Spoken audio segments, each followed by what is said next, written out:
Welcome, my friends, to my somewhat impromptu Ratlings review.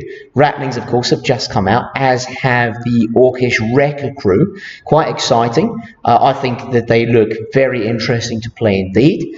Now, I haven't had huge amounts of time to study this in detail, and of course they haven't been played yet. I haven't played them yet, so this is kind of half Kill Team review, half reaction. We'll do both at once, really. First of all, I really like this logo. In going through this, I'm not going to spend much time on the lore. In fact, I'm going to spend almost no time on the lore. I assume you're familiar with 40k. If you're not very familiar, the Ratlings are small. They steal everything that isn't nailed down, and they are special forces of the Imperium. In other words, if you've had any contact with anyone in the British military, they are the parachute regiment. Let's just get on with it. So I'm going to skip over this lore stuff. We're going to get to the operatives page. So you're going to have 11 members, of whom 3 can be Ogryns. You have the option of foregoing an Ogryn in order to cause one of your strategic ploys or your firefight ploys to cost 0 CP. Now, having a ploy cost 0 CP is good. There's other teams, in fact, the Brood Brothers do something very similar to this. But the Brood Brothers only have to forego a relatively normal trooper. Foregoing an Ogryn to get 0 CP on a ploy, the ploy better be really good, because Ogryns are big and beefy, and your plan probably quite often will revolve around using them a lot. Let's see if these ploys really are worth not taking an Ogryn to get one. Archetypes: security, infiltration. That's actually quite interesting, that combination. Security then, I think, will end up relying on the Ogryns because they're so much harder to kill. Infiltration, as you'll see, the Ratlings themselves get some abilities to help them do that. Bam. Lovely miniatures, of course, lovely. I'm going to point out how nice the Ogryn is, but we are here to talk about how they're going to play. Now, their faction rule is Scarper. After each enemy operative's activation, before the next operative is activated, you can perform a free dash action. But it can't end that move within 3 inches of an enemy operative unless it's hidden from them. This can't be used with the Ogryns. It also can't be used with the Sneak. Each one can only do this once per turning point. You can't do it after the opponent's final activation. And you can't use it after consecutive enemy activations. In other words, you're going to get 1 for every 2 of theirs. So if you're fighting, say, Space Marines or Plague Marines, you're only going to get 3 dashes. Now, maybe I'll turn out to be wrong about this, but I don't think this is very good. Now, that doesn't mean the Ratlings aren't very good. There's balance. Some factions are good because of their operatives. Some factions are good because of their faction rules. I don't think the Ratlings are the kind that's good because of their faction rules. Getting a few extra dashes. The timing is nice, but let's compare it to Corsair Void Scarred, where everyone just gets a free dash. Obviously, there are times when this will be very useful. You can save someone's bacon by dashing them into cover when they might have been attacked. But remember, it's after their activation. So if someone's exposed, all the opponent has to do is choose the right one to hit your exposed operative. The other thing about this, can't end within 3, means you can't do something that would have been really cool, which is hide a Ratling behind an Ogryn. Someone tries to gank the Ogryn in close combat. There are some specialists that could reasonably try to do that. So you dash in your Ratling to give them an assist. Sadly, not possible. So hopefully everything else is going to make up for what I would regard as rather a difficult faction rule. And in fact, more on this point, the cognitive load of this is really high. There's a lot of stipulations and how to get the most mileage of it. You're going to have to think a lot. You compare this to Astartes. Okay, you can shoot shoot twice or fight twice. You will need to be good at this game to make Scarper work for you. This leads me to say, Ratlings, perhaps not a beginner faction. Now here are our ploys. Some stand out as being really good. I'm not going to go through absolutely everything this time. That might be for a more full review. What stands out are, alright, survival instincts.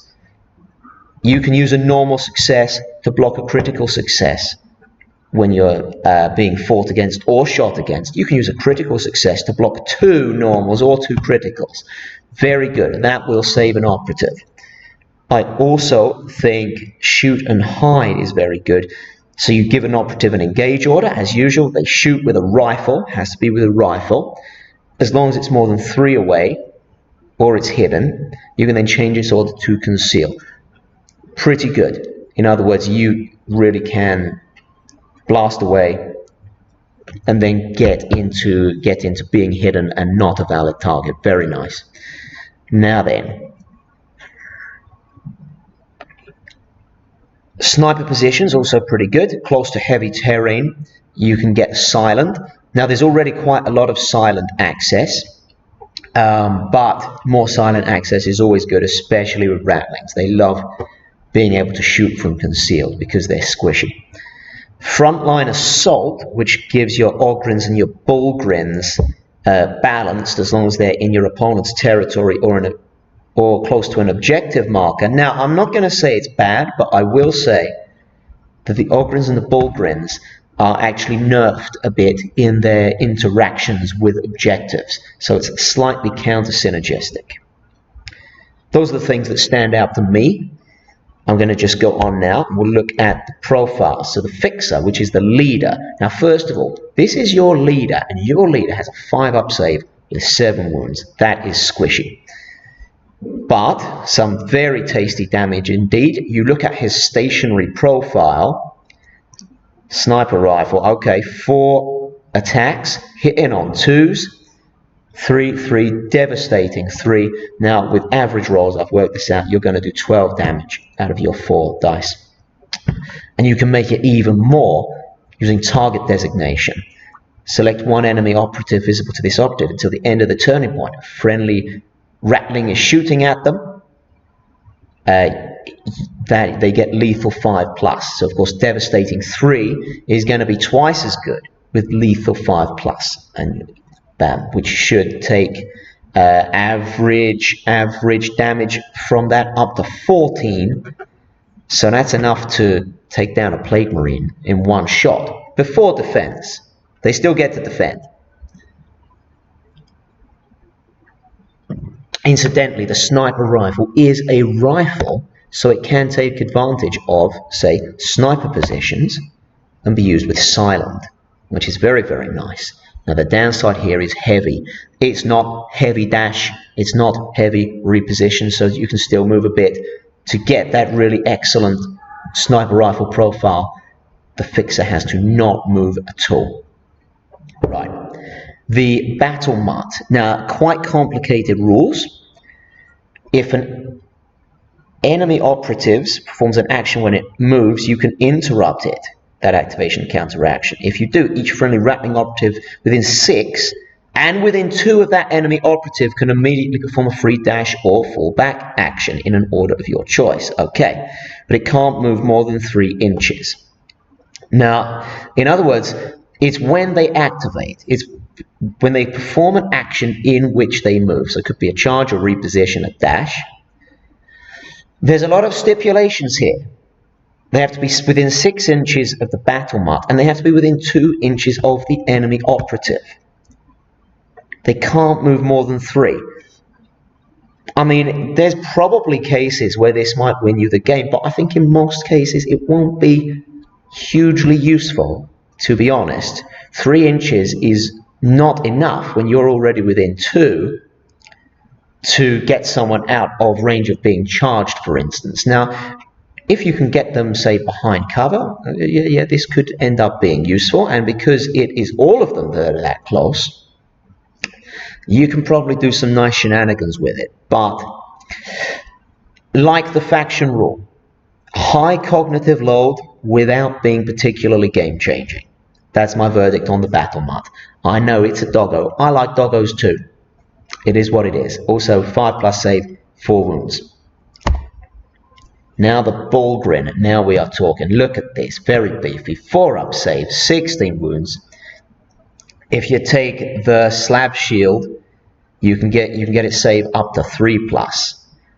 On the other hand, if you give it the brute shield, then your blocks, when it's in close combat, can block 2 unresolved successes instead of 1. So it's really hard to kill. It's got shock on the power maul. It can blast with its ranged weapon, which is actually a pretty good ranged weapon. It only hits on 4s, but it's doing 3/5 with blast 2. Very nice.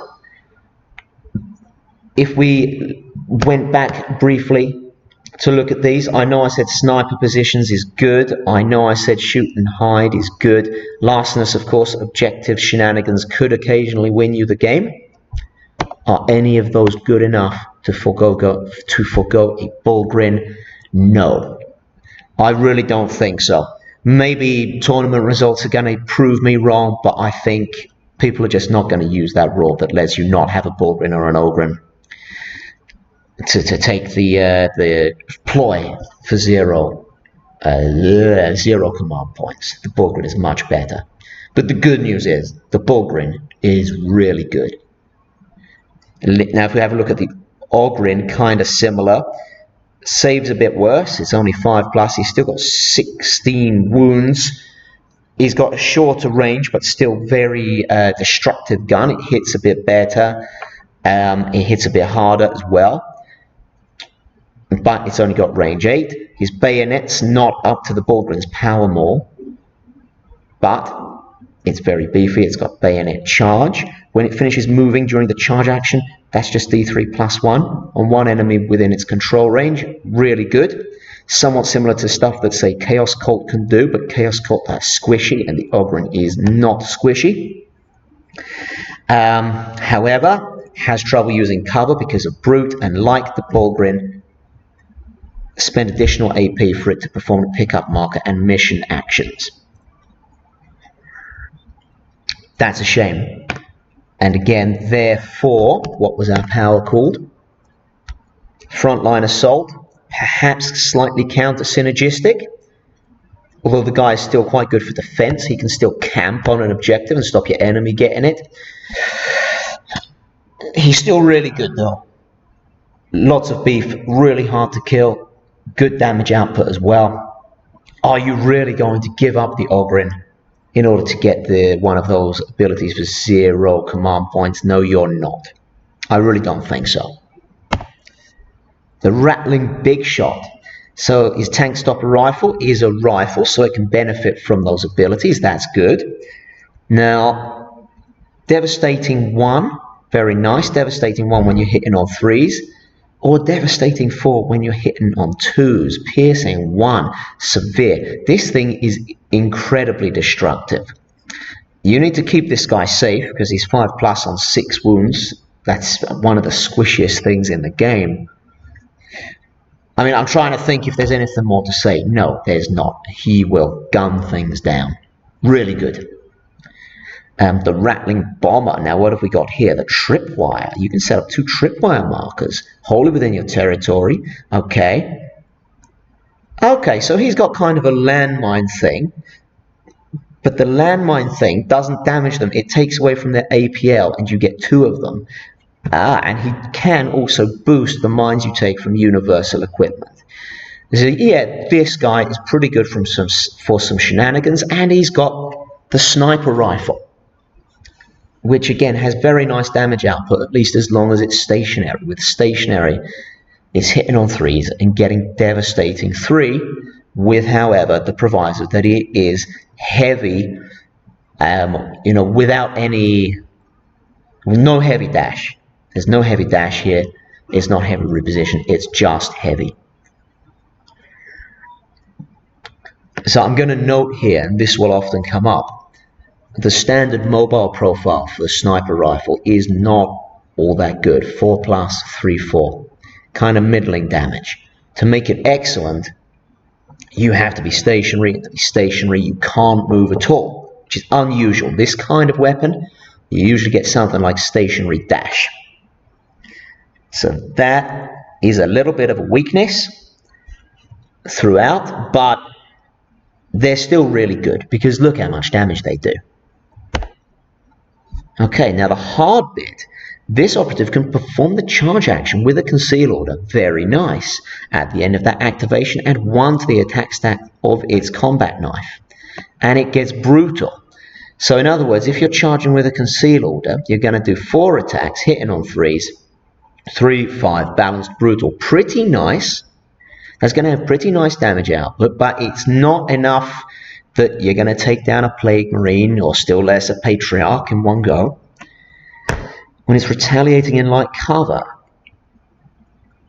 you resolve the first attack dice. Again, nice.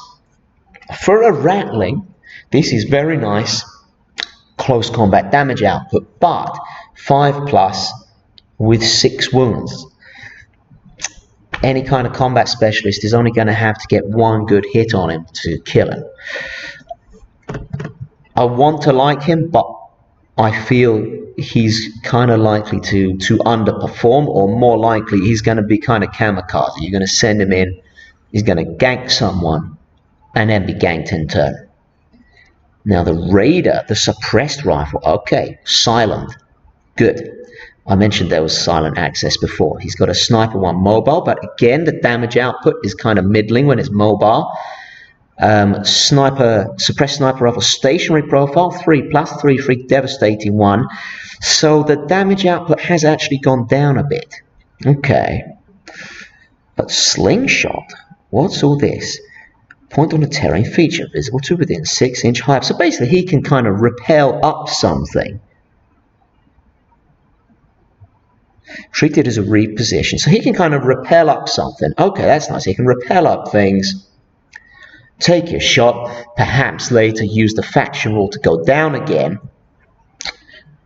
Good, it's sneaky. The damage output on this one isn't so good though, and he's still very squishy. Now the sneak, who you may remember can't take advantage of the faction rule. Again, his rifle isn't as damaging as some of the others, but he does have this optics. Until the start of this operative's next activation, whenever it's shooting, enemy operatives cannot be obscured. Extra accurate then. Very nice. Once per turning point, after an enemy operative performs an action, you can interrupt that activation. So interruption is really a theme here. You can interrupt to immediately perform a free dash action. Okay, so it can't use the Scarper rule, but it has its own miniature Scarper rule just for himself. This, however, is after it performs the action. Let's get clear on this. After it performs the action, so you can't wait for him to declare the action, then do what you want to do. Not for this, nor for Scarper. Can you do that? It's after they do an action, but before they finish the activation. So in other words, they will do one action of their activation, which means that the tripwires of the bomber slightly counter-synergistic in that if they take someone down to 1 APL, then one action will finish that operative's activation. Nonetheless, you know, probably handy, and it's handy that he's got a free dash. A free dash is a nice rule to have. Damage output though is it's gonna be okay. Yeah, I think I like the sneak, especially enemy operatives can't be obscured. Bear in mind, to do that, you're gonna have to use both your APL, which actually makes his evade especially good. Right, now we come to the standard Ratling sniper. Mobile profile 3+, 3 and 4. Stationary profile 2+, 3, 3, devastating 3, heavy. Lovely. Lots of damage as long as you don't move at all. And of course the 5+ and 6 wounds. So this is an army that wants to be mobile. Now I was wondering earlier, heavy and their faction rule, does the dash used in Scarper count as moving? I don't see any reason it wouldn't. Maybe that's going to be FAQ'd, but the description of the faction rule doesn't call it like a teleportation or removing it from the board or anything like that. It refers to it as a dash, even though it's a free dash. So that's moving. So that would mean you can't use it with the heavy profile. That's kind of a counter synergy, to be honest. There are definitely some counter synergies in this army. Their faction rule is going to stop them using their stationary profiles. Now the spotter, again, we've got the counter, we've got the stationary profile, which does a ton of damage, but can't be used if it moves. Spot, what does this do? Select one enemy operative visible to this operative. Once during this turning point, when a friendly Ratling operative within 3 inches of this operative is shooting them, you can use this effect. If you do, that friendly operative's ranged weapon have the seek light. Okay, that's nice. That enemy operative cannot be obscured. Okay, so it's kind of covering similar ground to the sneak, except that the sneak puts it on himself and the spotter is helping his friends to do it. Now when you combine this with those really cool, heavily damaging stationary sniper rifles, okay, good. That's going to help you put on a lot of damage. Only applies to 1 though and costs 1 AP. I mean, this absolutely can make the difference between you killing someone and you not killing someone. So, yeah, good. It's good. Okay, the Ratling Stash Master. Again, it's got its mobile profile, which is okay, and its stationary profile, which is devastating, but you can't move. Light-fingered, okay, it can do its mission, it can do mission actions and pick up marker and place marker for 1 less AP, very nice. And if you use the ammo cache from Universal Equipment, you get an additional ammo cache marker. This guy is really good. I think I would always take him. You can't go wrong with mission shenanigans. Mission shenanigans will win you the game. He's got his excellent stationary profile. And yeah, well stocked. Pretty nice. That could potentially help almost everyone on your team to shoot better. Always take him. I think Stash Master is one of the stars of this team. Now finally, the Vox Thief. Select one other friendly Ratling operative visible to and within 6 inches of this operative until the end of its next activation. Add 1 to that operative's APL stat. So most teams have something like this. He spends an AP to give someone else an AP. Probably combos pretty nicely with the Stash Master. Maybe he can go in, do his free stash shenanigans, and then get well out of dodge. Yeah, sometimes that's very useful, sometimes it's less useful. You have to judge it by yourself. Again, kind of a cognitive load thing. This does seem to be a team that you need to be good. Sniper rifle mobile, sniper rifle stationary, much like we've seen throughout the team. Okay when he moves, devastating when he doesn't move, but you can't move at all. And very squishy, and also, let's know, kind of slow. 5 inches is not much. Most operatives in other factions are getting at least 6. Let's have a look at our equipment. Purloined rations. Once per turning point when a friendly Ratling operative, but not the dog, not the operins. You can give the hit stat. You can improve the hit stat of its rifle by 1. A friendly Ratling operative, though. So in other words, you're choosing 1. That's pretty good, though. In other words, you can make those mobile profiles a bit better. The stationary profile, actually the stationary profile, you can boost it up to 2. Very nice. Doesn't this guy they've got here look a bit like a young Sean Connery? I find he does. Lucky round, once per turning point when a friendly Ratling operative is shooting with a rifle, which is, again, everything with a rifle in its name. You've rolled your attack dice, you can use this rule if you haven't used the Purloined Rations equipment disactivation. If you do, that weapon has the severe weapon rule until the end of that sequence. So it's after you've rolled your attack dice. I think this is very good. Despite it being in conflict with Purloined Rations, I think what makes this really good is after you've rolled your attack dice. Fantastic, actually. Very shenanigansy. Because this is so good, I will not take purloined rations so that I can use lucky round every turn. Definitely, that's great. Stolen goods. At the end of select operative step, roll 1d3. If the result is 1, you lose 1 CP. 2, you gain 1 CP. 3, your opponent loses 1d3. Sorry, 1 CP. Maybe. But the risk that you're going to lose, I mean, CP is more useful later in the game. No, probably not. Probably not. I probably want grenades or barricades or something like that. Halflings do like to dodge. Sorry, ratlings do like to go in and out of cover. I think I'd want barricades instead of this, or grenades instead of this, or the 2 ammo caches through the stash master instead of this. And it's risky. You get a 1, you're hurting yourself. You get a 2 or a 3, you haven't gained that much. Improvised armor. Whenever an operative is shooting, friendly Ratling or Bulgrin or Ogrin, defense dice rolls of 5+ are critical successes. I mean, nice, but you're making your beefy Ogrins beefier. It depends who you're fighting against. If you're against someone who can really blast, like if you're against other Ratlings, for instance, if you're doing a mirror match and you want to make sure your Ogrins don't get sniped into oblivion, could be very good.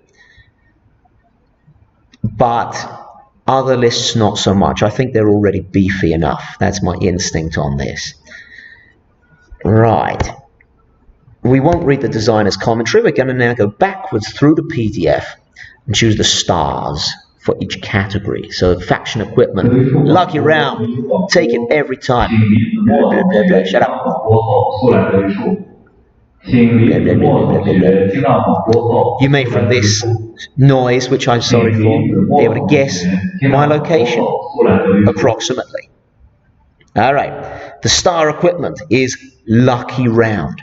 Definitely, I would take it every time, and for that reason, not bother with purloined rations. I wouldn't take stolen goods, take something else. Improvised armor, maybe. Depends if I know who I'm fighting, which I do, in fact. It's part of, because that's how the rules of Kill Team work. Right, star operatives, I'll say our stash master, definitely. When you add up the shenanigans, the sniper rifle, and well stocked, he's really good. The other star, I will say, is the big shot for just how much damage he can do. Look at that. Piercing 1, devastating 4, severe 4 on a normal hit, 2+, lovely. Bulgrin, also a star. Bulgrin and Ogrin, both great. Going back, the star ploy maybe is survival instinct, maybe it's shoot and hide. Both good. Larcenous is also good. Sniper, no, you know what? I think the star ploy is sniper positions, because you can use it with any of your operatives who have a rifle, and it gives you silent, which means you can stay concealed and still shoot with it. Lovely. Devastating, potentially, if you get everyone in the right position. Scarper, very tricky to use well. Maybe I'm wrong about this, maybe it will turn out to be game-changing, but I really don't think so. Alright, let's get back to our very first page, and I shall provide a summary. So, in summary, I will say that the Ratlings are a faction that is not primarily about your ploys, not primarily about your faction rules, it's all about your devastatingly powerful operatives. And your devastatingly powerful operatives, I'm calling them that because they're devastatingly powerful, but very squishy. And so what you're going to have to do is use their somewhat middling and tricky faction ability and ploys to keep your very squishy operatives alive and concealed and preferably still, so you can use their stationary sniper rifles. Also, I'm a little concerned with this team that it's a little bit counter-synergistic, because this, you know what, their free dashes and on their profiles, all the heavy, because there's a lot of heavy, they really contradict each other. If you take advantage of the faction rule at the wrong time, you can't use the stationary profile. That is further adding to your cognitive load and makes this team definitely not for beginners. I really can't wait to see how well they do in tournaments. Potentially really, really well. On the other hand, the counter synergy I've just identified might mean badly. Alright, that concludes our first look at the Ratlings. Hope you enjoyed it. Let me know what you think, by all means, in the comment below. By the way, as I've mentioned before, Zinch will bless your dice rolls if you give me a like and subscribe. Bye bye for now. This week, maybe even tomorrow, I'll be doing the Orc Wrecker Crew.